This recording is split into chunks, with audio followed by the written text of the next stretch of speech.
This is Brigid Harrington, and you are listening to the We Want Arts podcast, where I interview a variety of arts educators and artists to explore the importance of arts education. Today, we are joined by an extremely special guest who I admire very much, Michele McConnell. Michele is an actor and soprano. Among her many professional theater credits, Michele was the longest-running Carlotta in Phantom of the Opera on Broadway. She has also traveled to over 115 countries, performing on luxury cruise ships with her husband, Dwayne McDevitt. Michele serves on the musical theater faculty at New Jersey City University, and she is the president of the Board of Trustees at Skyline Theater Company in Bergen County, New Jersey, where I first met her many years ago. Well, Michele, thank you so much for being with us here today over the phone. It is an absolute treat to have you here on the podcast. Thank you very much. It's my pleasure to be here.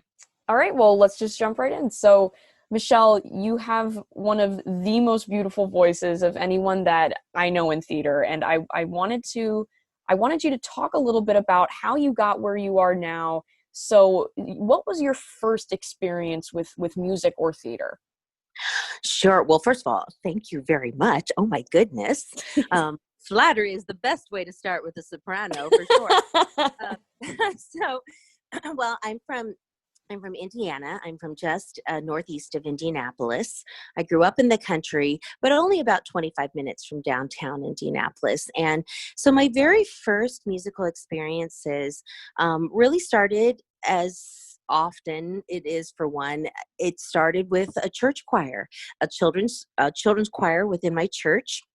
And it was a unique experience because I actually went to church on an Army base, Fort Benjamin Harrison Army base, and attended the Catholic church there. So it was a wonderful early musical experience because we were always getting, every 3 years there would be these rotations of kids, and in addition to the priests. So sometimes we were learning new music specifically because it was a favorite of that particular priest who was serving at the time. So in that regard, it was a unique musical experience because of the constant, just already accepting like change is good, and modifying this or that can be a wonderful thing. I started piano when I was 8. So that was really wonderful. I'd say that I didn't necessarily, well, I definitely came from a family of music appreciators for sure. I had grandparents who were musical, but I was definitely the first and thus far only person in my family to really pursue it as not only a passion, but a career. One of the probably most unique things that happened to me was middle school. And it was a very unique opportunity and privilege where I had a music teacher I went to public school, and I had a music teacher who worked a lot with music publishing companies doing recordings for their demo records that they would send out to music teachers of all of the choral music that was going to be, open in their catalog for the coming season. So I was part of a small group of kids that they tested out to see how they do in the studio. And apparently, unbeknownst to me, I was good at it. Frankly, I was just having fun and singing my heart out. But it was really during those years. I started in middle school and continued even through college and into my adulthood working for Hall Leonard Publishing Company. And what that really did as a young adolescent was totally hone my sight singing skills, my musicianship, my musicality. So I was very blessed to have not only a family that was super supportive of my musical interests, but then also really putting in, all the energies, time, all the resources, right? Your energy, your time, and your money to make it happen. Right. Well, and of course, among the many theater credits that you have is playing, Carlotta in Broadway's Phantom of the Opera. And I'm sure that people would love to hear just a little bit about what drew you to Phantom and, what your favorite thing was about playing Carlotta. Sure. Oh, well, firstly, my favorite thing about playing Carlotta, just how big she is, right? I always used to joke that Carlotta was good for me because there were many times, I would say, like in our essence, Carlotta and I are very different people. I think she thrives on contention and Michelle does not. And so I think that in some ways it was interesting because she strengthened me. I used to joke as I was growing into the role that, oh my gosh, my inner Carlotta just came out. um, she, so it was certainly a thrill like that, a thrill because she's just a force of nature on stage, a thrill because also Mr. Prince and Mr. Weber, Andrew Lloyd Webber, they're both adamant that she remain a real person and not a caricature. That if she was just, if she was just completely a wench from the beginning, with the moment she storms off the stage early on in the show, if you didn't have already some feeling of her being a real person, you would have just said good riddance, forget her. There had to be some reason why the audience looked forward to her coming back. And so I really loved how they encouraged and enabled me to bring in a humanity for her. She laughs, but she does get really mad, but she laughs, and she probably has some friends there or she wouldn't be there at the opera company.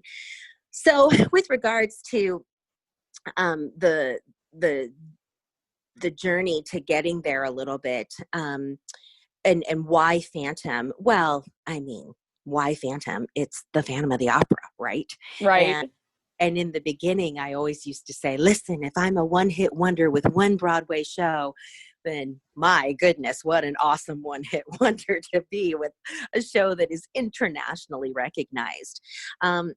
I think that for me, honestly, by the time I got into Phantom, to be super candid, that was really the only Broadway show that I still had my sights on. And an interesting, important fact is that, probably about 6 months before I got into Phantom, I was seriously contemplating just not completely leaving the business, but just getting off the roller coaster and sticking with the regional stuff the contacts that I had. And being a performer is a constant evolution and up and down, and you're in, you're out, and it can be very exhausting. And so I do think that I'm such a firm believer that everything, whether you like it or not, everything's happening in the time it's supposed to. You help manifest some of that by what you do or don't do, but everything happens the way it's supposed to. And so it was a beautiful and ironic moment when I finally landed Phantom, and here I was reconciled in my heart that it would be okay if it never happened. And then it did. I remember when I mentioned that Phantom was really the only show that I wanted, part of that is because I had over 20 years in the business, and I'd done a lot of cruise ship and I'd done a lot of regional theater. So I'd had a lot of amazing experiences doing different kinds of shows, different kinds of music. My voice had been growing and growing. And frankly, I just wanted a show that would challenge me. And I ultimately got it. You definitely got it. That role has got to be one of the most vocally demanding roles that I'm aware of in theater. Yes, it is. So can you just briefly talk about some of the things that you would do as an artist and as a singer to keep yourself in prime vocal condition, and the self-care routine that you had during that show? Sure. Well, I'm very fortunate to say that I didn't have to live like a monk or a nun in silence. But I will say that, a couple of thoughts that I have for myself. Firstly, for all Broadway performers, you really have to think like an athlete. Every day is championship game day because that audience is brand new and they've all paid on Broadway, frankly, a hefty ticket price to see you deliver your best. So you really have to think like an athlete. There's no substitute for rest and hydration. I think when you reach a level like Broadway, every artist and actor is going to know what they need to do. Some people need a ton of sleep. Some people need a nap every day. Some people have to go to the gym before the show to wake up. Some people love to stretch. Some people love to have a big meal. Some people love to have a light meal beforehand. You know what you need ultimately by this point. However, and frankly, sometimes you get there by trial and error, for sure. For myself, again, rest and hydration were key. Like I said, I didn't have to do a lot of hard maintenance, like, oh, I can't talk until the show time. No, on the contrary, I think that during that time I was teaching at New Jersey City University. I was doing master classes and such all the time. I also have a side business where I work as a Mary Kay sales director. So I was seeing clients during the day, scheduling things on purpose that honestly, I think all those things helped me because they kept me from being neurotic during the day and worrying about do I have the notes? Do I have the notes? For me, part of my magic was just stop thinking about it today and then get there and do what you need to do. Well, and in addition to acting, you additionally serve on the musical theater faculty at New Jersey City University. And, the benefits that your voice students receive are clear because obviously the opportunity to learn from you is just extremely unique and special. So I want to know what you get from teaching, and more specifically, how does teaching influence your craft as a singer and an actor? Sure. Well, without a doubt, I know that part of the reason why I was able to maintain such great vocal health during my tenure at Phantom as Carlotta was because I was simultaneously teaching. Every day, you're reminding yourself of the basics of getting back to the breath, the connection. Through your students, you are helping analyze, interpret music, which just helps you keep peeling back layers of your own piece. Not that I kept count, but I did do 2,228 performances as Carlotta.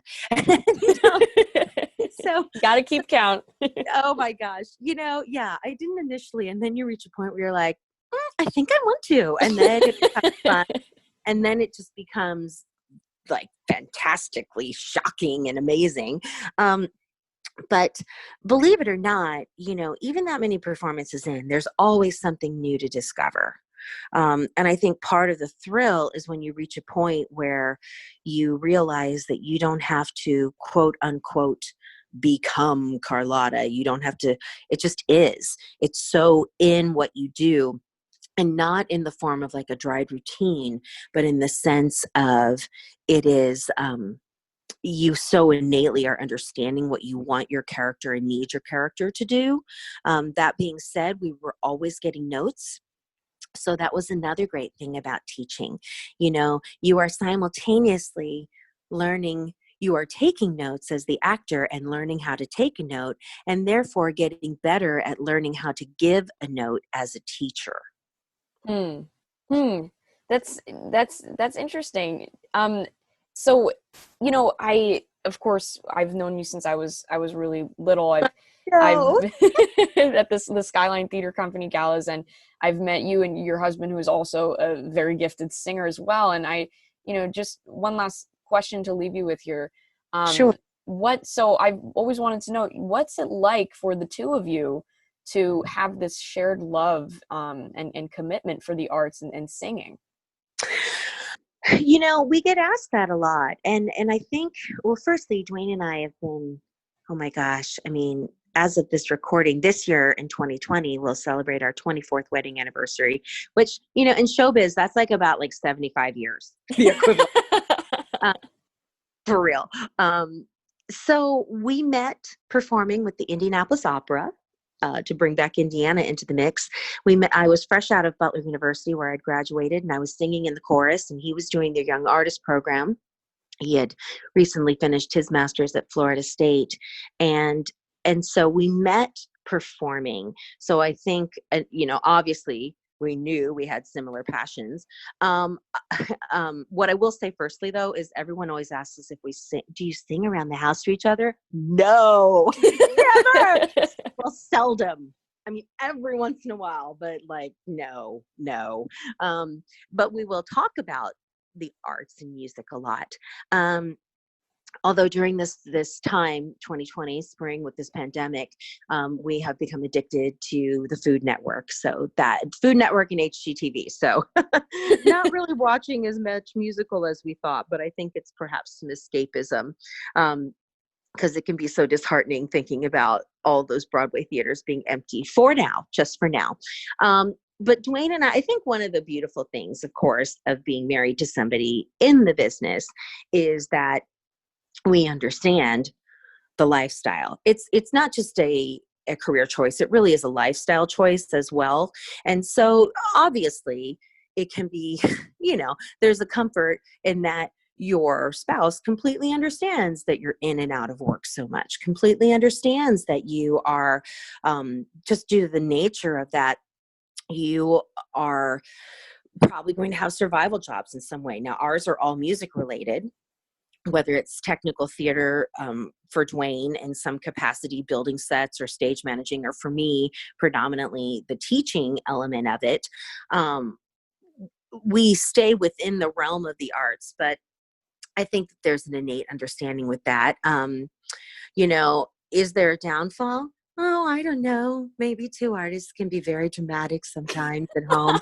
I don't know. I like to think we're pretty grounded people in the big picture, but yes. That being said, also the one final note, one of the beautiful things about the arts is it is so expressive.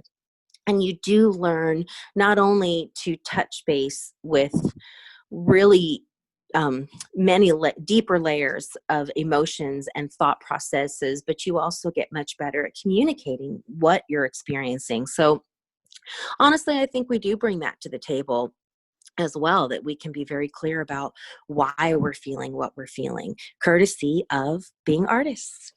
Well, Michele, you have an amazing story. Thank you so much again for being with us here today, sharing your knowledge and experience about the arts. You are one of my role models in theater, and it's wonderful because since I've started school at Notre Dame, I feel more connected to you because we both have New Jersey and now Indiana as part of our stories. Flip-flopped. I know. See, we both have Jersey Strong and Hoosier Pride going on now. I love it. Well, you make me feel like an honorary Hoosier, so thank you. You are. Our state is blessed to have you, girl. Oh, well, thank you. Thank you for joining us today, Michele. Well, thank you, Brigid. Good luck with the podcast. The We Want Arts podcast, hosted by me, Brigid Harrington, and produced and edited by my sister, Shannon Harrington. Original music by Shannon Harrington. If you haven't done so already, follow Broadway Arts Reach on Facebook and check out our website at broadwayartsreach.org. That's Broadway ARTSREACH. Also, follow my sister and I on our social media pages on Facebook and Twitter. Thanks so much for listening, and we hope you'll be back soon.